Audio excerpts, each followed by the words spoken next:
മുഖ്യമന്ത്രിക്കെതിരെ വിമർശനവുമായി സമസ്തയുടെ മുഖപത്രം. പൂഞ്ഞാറിലെ ക്രിസ്ത്യൻ പള്ളി മുറ്റത്ത് വെച്ച് നടന്ന അതിക്രമം മുസ്ലിം വിഭാഗം കാണിച്ച തെമ്മാടിത്തരമാണെന്ന മുഖ്യമന്ത്രിയുടെ പരാമർശത്തിലാണ് വിമർശനം. മുഖ്യമന്ത്രിയുടെ നിലപാട് മതേതര കേരളത്തെ അമ്പരിപ്പിച്ചുവെന്നും വർഗീയ പ്രചാരകരുടെ നാവായി മുഖ്യമന്ത്രി മാറിയെന്നും സമസ്ത മുഖപത്രം സുപ്രഭാതത്തിൽ വിമർശനം വരികയാണ്. മുഹമ്മദ് ഷഹീദാണ് വിവരങ്ങളുമായി കോഴിക്കോട് നിന്ന് ചേരുന്നത്. ഷഹീദ്, ഇതുമായി ബന്ധപ്പെട്ട് ആ CCTV ദൃശ്യങ്ങളെങ്കിലും പുറത്തുവിടാൻ പോലീസും സർക്കാരും തയ്യാറാകണമെന്ന് വരെ അവിടെയുള്ള മുസ്ലിം വിഭാഗം നേതാക്കൾ ആവശ്യപ്പെടുന്നുണ്ട്. അതിനുപോലും ഇതുവരെ പോലീസ് തയ്യാറായിട്ടില്ല. അതിന് പിന്നാലെയാണ് മുഖ്യമന്ത്രിയുടെ പ്രതികരണം വന്നത്. എങ്ങനെയാണ് സമസ്ത ഇതിനെ കാണുന്നത്?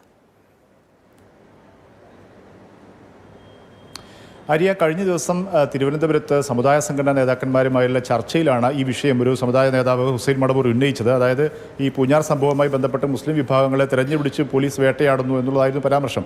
അതിനുള്ള പ്രതികരണമായാണ് മുഖ്യമന്ത്രി ഈ തരത്തിലൊരു പരാമർശം നടത്തിയത്. അതിനുള്ള പ്രതികളെല്ലാം മുസ്ലിം വിഭാഗക്കാരാണ് എന്നുള്ളൊരു പ്രതികരണം മുഖ്യമന്ത്രിയുടെ ഭാഗത്തു നിന്നുണ്ടായി.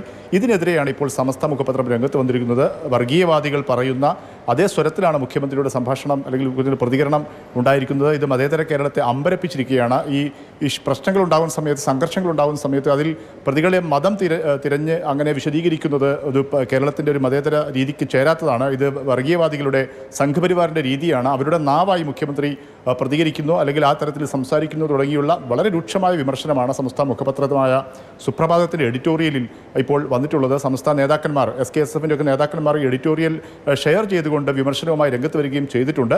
ഏതായാലും ഈ വിഷയത്തിൽ മുഖ്യമന്ത്രിക്കെതിരെ കടുത്ത നിലപാട് ഈ സമസ്ത മുഖപത്രം മുന്നോട്ട് വെക്കുന്നുണ്ട്. ലോക്സഭാ തെരഞ്ഞെടുപ്പ് ആസന്നമായിരിക്കെ പൊന്നാനിയിലൊക്കെ സമസ്തയുടെ സമ്മതനായ ഒരു സ്ഥാനാർത്ഥിയെ ഇടതുപക്ഷം മത്സര രംഗത്തിറക്കി പരമാവധി സമസ്തയുടെ വോട്ടുകളൊക്കെ ശേഖരിക്കാൻ വേണ്ടി CPM തീരുമാനിച്ചിട്ടുണ്ട്. ഈ സാഹചര്യത്തിൽ കൂടിയാണ് ഈ സുപ്രഭാതം കടുത്ത വിമർശനം ഉയർത്തി രംഗത്ത്